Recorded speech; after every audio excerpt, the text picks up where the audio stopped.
Hello, how are you student? कैसे हैं?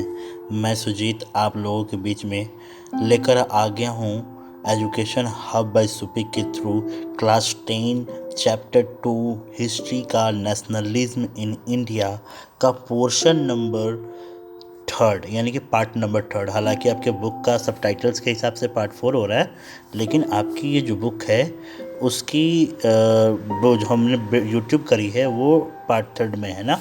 तो चलिए, नेशनलिज्म की जो हम लोग पार्ट थर्ड देखने वाले हैं उसको हम लोग डिस्कस कर लें।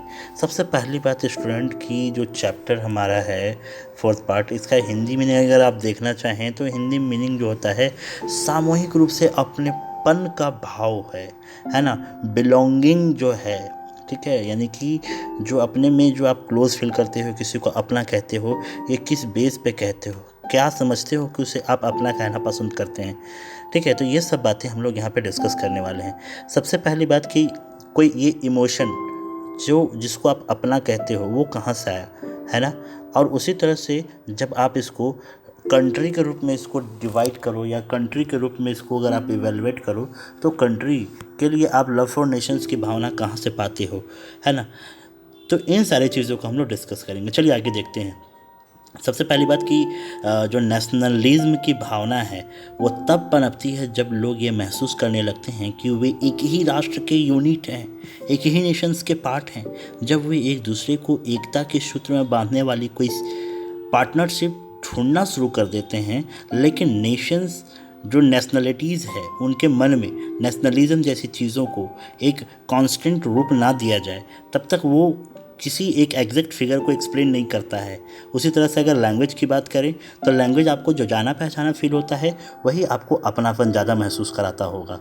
उसी तरह से ग्रुप में अपनेपन की भावना जो है वो आंशिक रूप से संयुक्त स्ट्रगल या कह लो कि सबके मिलने से जो स्ट्रगल के रूप में जो आपको मिलता है, उन चीज़ों से आपके अंदर में ये सब चीज़ों का जो एंट्रेंस है वो बनती है। इसके अलावा बहुत सारे ऐसे कल्चर्स हैं, है ना, इवेंट्स हैं जिसके थ्रू आप देखते हो कि जो नेशनलिज्म है उसको हम अपने इमेजिनेशन में, अपने दिलो दिमाग में छाए रखते हैं, बनाए रखते हैं। हिस्ट्री को आप देख रहे हो कि जो हिस्ट्री पढ़ते हैं उससे हम कनेक्ट कैसे होते हैं। तो भाई इसके लिए बहुत सारे लिटरेचर ऑप्शन कह सकते हैं ना, ज़्यादा अच्छा होगा। लिटरेचर्स हैं उसके थ्रू हम कनेक्ट होते हैं। जो लोक कथा यानी कि जो आप ट्रेडिशन वे में जो लोकल सॉन्ग्स हैं, ट्रेडिशंस हैं, या जो इमेजेस हैं, कुछ सैम्बल्स हैं, इन सारी चीज़ों के थ्रू क्या है कि हम सारी चीज़ों को समझ पाते हैं कि हाँ, अगर फ्लैग है तो फ्लैग का सैम्बल मेरे माइंड पे है, किसी ने हिंट कर रखा है, मैंने कहीं पढ़ रखा है, तो उसके बारे में हम ये कंफर्म होते हैं कि यस एग्जैक्टली हमारा जो नेशनल फ्लैग है वो कुछ ट्राई कलर का होता है। इसमें एक फ्लैग के अंदर में व्हील्स है जिसमें 24 पिलर्स हैं, ऐसे करके बहुत सारी चीज़ें कंसेप्ट उसके साथ जुड़ी होती हैं। तो उस इमेज को देखने के बाद हमें वो रिकॉल होती हैं। जैसा कि आप जानते हो कि किसी भी नेशंस की जो आइडेंटिफिकेशन है ना, वो सबसे ज़्यादा किसी इमेज में पेंटेड होने के कारण या उसका एक एग्जैक्ट फिगर होने के कारण लोगों के माइंड में वो अपना इमेज क्या करता है, बनाने का काम करता है। लाइक अगर मैं बोलूँ भारत माता, तो आप कैसा इमेज करते हो? एक इमेज बना रहता है, इमेज के ऊपर एक लेडी होती हैं जो सिंह में सवार और उसके दो दो हाथ, है ना, एक साइड, ऐसे करके, मतलब कि एक भारत माँ मम्मी का जो है ना कंसर्न, वो देवी के रूप में हम उसको कनेक्ट करके देखने का काम करते हैं। तो इस तरह से 20th सेंचुरी में जो नेशनलिज्म का जो डेवलपमेंट है उसके साथ इंडिया को भारत माता की छवि के रूप में एक अलग पहचान मिली। इस छवि का जो निर्माण है ना वो हमारे बहुत ही बड़े आर्टिशियंस बंकिम चंद्र चट्टोपाध्याय ने करी थी। 1870 के डिकेड्स में उन्होंने मदरलैंड की स्तुति के रूप में वंदे मातरम का गीत लिखा था। बाद में इसे उन्होंने अपने जो उपन्यास है, जो उनका उपन्यास था ना, उसका नाम था आनंद मठ, उसमें इनको शामिल कर लिया गया। इस वंदे मातरम की जो सॉन्ग है उसको, जिसको हम लोग आज नेशनल सॉन्ग भी बोलते हैं ना, वंदे मातरम को जो आपका आनंद मठ है जो बंकिम चंद्र चटर्जी द्वारा लिखा गया उसमें शामिल कर लिया गया। ये गीत बंगाल में स्वदेशी आंदोलन के टाइम में ना खूब गाया गया था, वंदे मातरम राइट। स्वदेशी आंदोलन की प्रेरणा से रविन्द्रनाथ टैगोर ने भारत माता की विख्यात छवि को चित्रित किया और इस पेंटिंग में भारत माता को एक सन्यासिनी के रूप में दर्शाने का काम किया। जैसा कि आप अब मेरे फिगर में इस देख रहे होंगे कि ये फिगर आपके सामने किस तरह से भारत माता का रूप धारण की हुई है। वह शांत, गंभीर देवी के रूप में आध्यात्मिक गुणों से युक्त दिखाई दे रही हैं। आगे चलकर इस इमेज पर बहुत बड़े पैमाने पर जो है ना काम होना शुरू हुआ और उसको आज के मॉडर्न तरीके से बिल्कुल हमारे इमेजनरी थीम को ओरिजिनलिटी में कन्वर्ट करके एक देवी माँ के रूप में प्रेजेंट करने का काम किया जा रहा है। नेशनलिज्म का जो ओपिनियन है वो इंडियन लोक कथाओं को पुनर्जीवित करने में, आंदोलन को मजबूती देने में बहुत यूज़फुल रहा।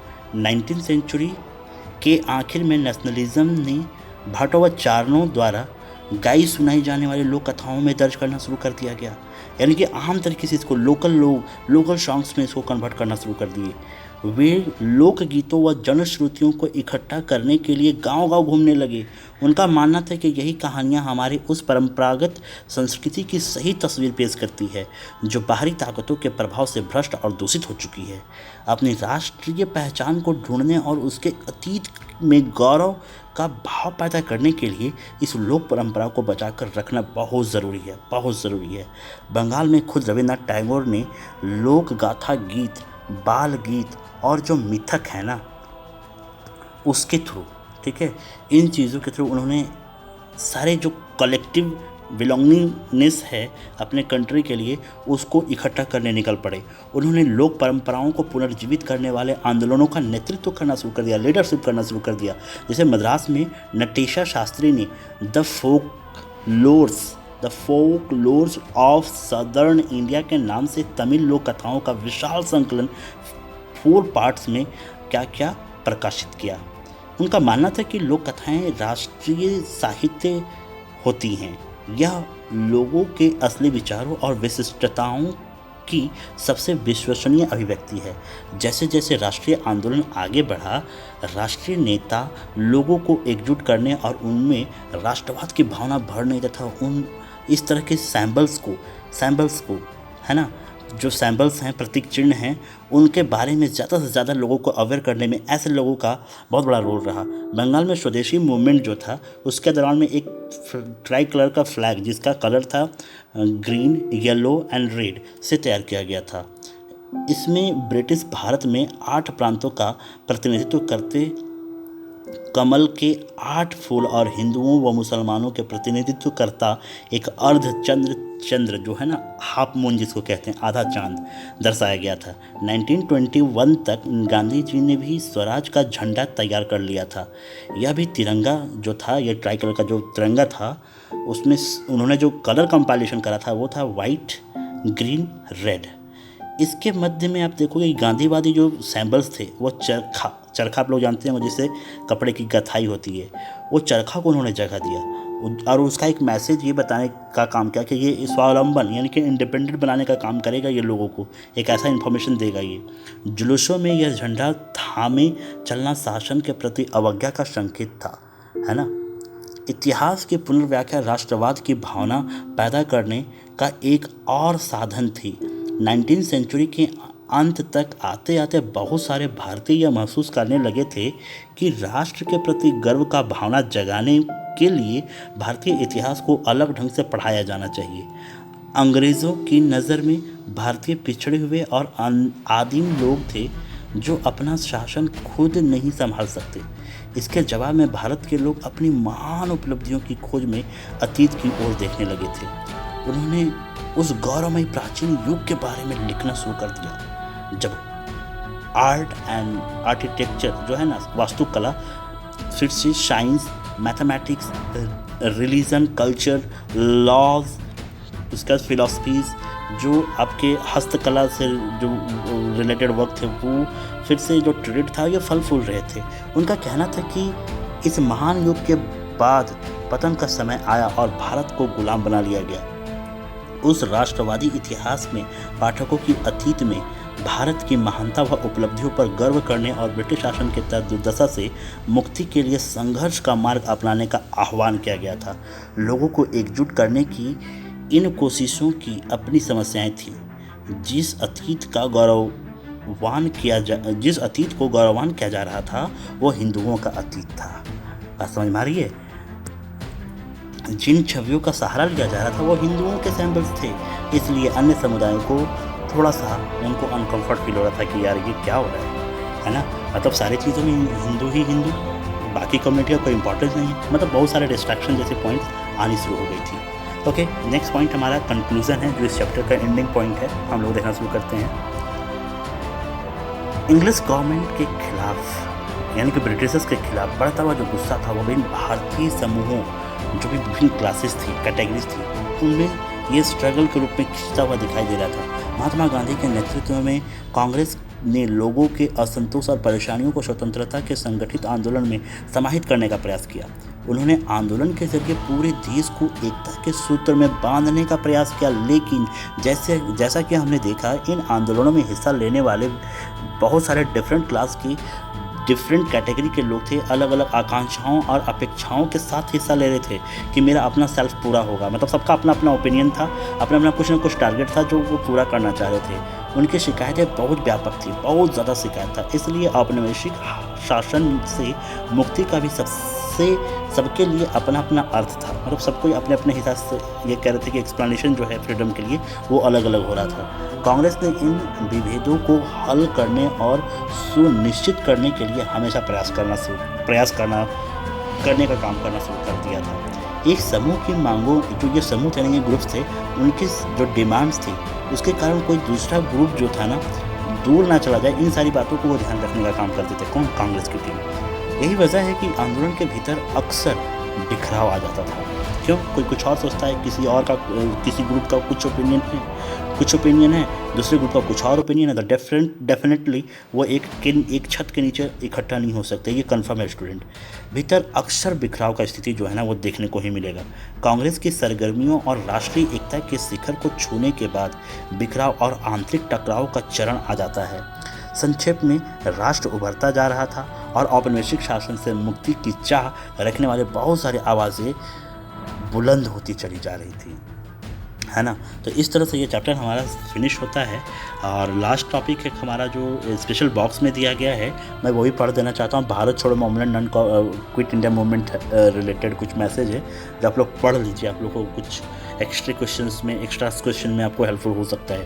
क्रिप्स मिशन की असफलता और सेकेंड वर्ल्ड वॉर के इफेक्ट ने भारत में व्यापक असंतोष को जन्म दे रखा था स्टूडेंट। इसके फलस्वरूप गांधी जी ने एक आंदोलन स्टार्ट करा था जिसमें उन्होंने गांधी जी के पूरी तरह से भारत छोड़ने पर जोर दिया था। तो गांधी जी जो थे ना, अंग्रेजों को भारत छोड़ने के लिए पूरी तरह से जोर लगा दिया था कि हटाओ इनको।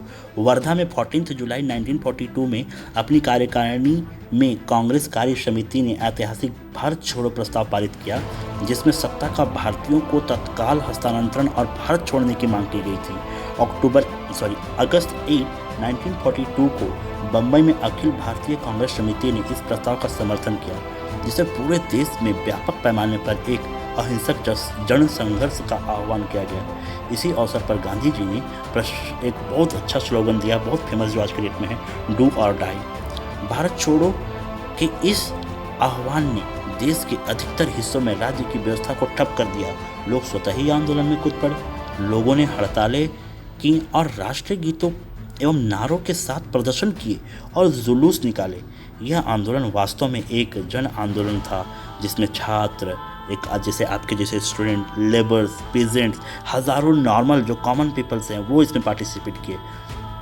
इसमें नेताओं की सक्रिय भागीदारी भी देखी गई, जिनमें से कुछ नाम है स्टूडेंट, जिनमें आपको बता दूं कुछ नाम: जयप्रकाश नारायण, अरुणा आशरफ अली, राम मनोहर लोहिया। ऐसे बहुत सारे फीमेल्स थी, जैसे बंगाल से मातांगिनी हाजरा, असम से कनकलता बरुआ और ओडिशा से रमा देवी थी। अंग्रेजों द्वारा अत्यधिक बल प्रयोग के बावजूद इसे दबाने में 1 वर्ष से अधिक समय लग गया। तो ये स्पेशल हिंट्स था आपके लिए, ठीक है। तो अब इसके बाद आपके एक्सरसाइजेस के पोर्शन स्टार्ट हो जाती है स्टूडेंट। तो आप लोगों को पहले मैं एक्सरसाइज छोड़ता हूँ, और किसी तरह का कोई डाउट्स, कोई क्लियरेंस अगर आपको चाहिए होगी कि नहीं इस टॉपिक में कुछ और क्लियरेंस चाहिए, या कुछ एक शॉर्ट टॉपिक ऐसा वीडियो लाया जाए जिसमें सारी बातों को जो मेन पॉइंट्स के साथ एक्सप्लेन हल्का हल्का एक्सप्लेन कर दिया जाए, जो आपके कंसेप्ट को डेवलप करने में हेल्पफुल हो। तो इसमें मैं आप लोगों से रिक्वेस्ट करूँगा कि आप लोग कमेंट बॉक्स पे अपने ओपिनियन दीजिए कि क्या रियली में आपको एक शॉर्ट वीडियोज़ सारे इवेंट वाइज गांधी एरा का चाहिए या नहीं चाहिए। चाहिए होगा तो मुझे ज़रूर से बोलिए, मैं एक शॉर्ट वीडियो में कन्वर्ट कर दूँगा। चलिए, आई होप कि आपको अपने एजुकेशन हब बाय शुपी चैनल की वीडियोज़ जिस तरह से भी पोस्ट हो रही है आपको पसंद आ रही होगी, आपके लिए बेनिफिशियरी साबित हो रहा होगा। तो उम्मीद करता हूँ स्टूडेंट कि आने वाले क्लासेस का जो डिमांड है वो मैं जल्द से जल्द पूरे करने के लिए आप लोगों के पीछे फिर से नए वीडियो के साथ आऊँगा, क्लास 9, 10, 11, 12 के साथ। ओके, चलिए आप लोग हमारे चैनल को लाइक, सब्सक्राइब, शेयर करते रहिए, हमारे चैनल में बने रहिए, हमारे चैनल के साथ स्टडी करते रहिए। सी यू, बाय बाय।